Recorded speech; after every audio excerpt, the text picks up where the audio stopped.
അന്താരാഷ്ട്ര ബഹിരാകാശ നിലയത്തിൽ കുടുങ്ങിക്കിടക്കുന്ന സുനിത വില്യംസിന്റെയും ബുച്ച് വിൽമോറിന്റെയും മടങ്ങിവരവ് ഉടൻ. മടക്കിക്കൊണ്ടുവരുന്നതിനുള്ള സ്പേസ് എക്സ് ക്രൂ 10 വിക്ഷേപിച്ചു.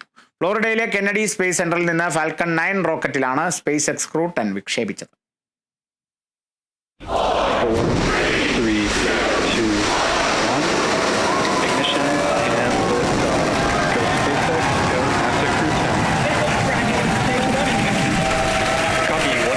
ഇന്ത്യൻ സമയം 4:33 ഫ്ലോറിഡയിലെ കെനഡി സ്പേസ് സെന്ററിൽ നിന്നും ഫാൽക്കൺ 9 റോക്കറ്റിൽ സ്പേസ് എക്സ് ക്രൂ 10 കുതിച്ചുയർന്നത്.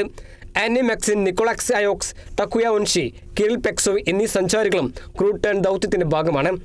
ദൗത്യം വിജയകരമായി പൂർത്തീകരിച്ചാൽ കഴിഞ്ഞ 9 മാസമായി ബഹിരാകാശ നിലയത്തിൽ കുടുങ്ങിക്കിടക്കുന്ന സുനിത വില്യംസും ബുച്ച് വിൽമോറും അടങ്ങുന്ന 4 സംഘത്തെ തിരികെ ഭൂമിയിലെത്തിക്കാനാകും.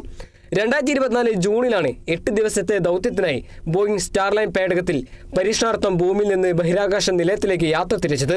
സംഘത്തെ മടക്കിക്കൊണ്ടുവരാൻ നാസ ശ്രമിച്ചെങ്കിലും പേടകത്തിലെ ഹീലിയം ചോർച്ചയും ത്രസ്റ്റ് സംവിധാനത്തിലെ സാങ്കേതിക തകരാറ് മൂലം സ്റ്റാർലൈനിന്റെ അപകട സാധ്യത മുന്നിൽ കണ്ട് മടക്കയാത്ര നീളുകയായിരുന്നു. നാളെ രാവിലെ 9 മണിയോടെ ദൗത്യസംഘം ബഹിരാകാശ നിലയത്തിൽ എത്തുമെന്നാണ് വിവരം.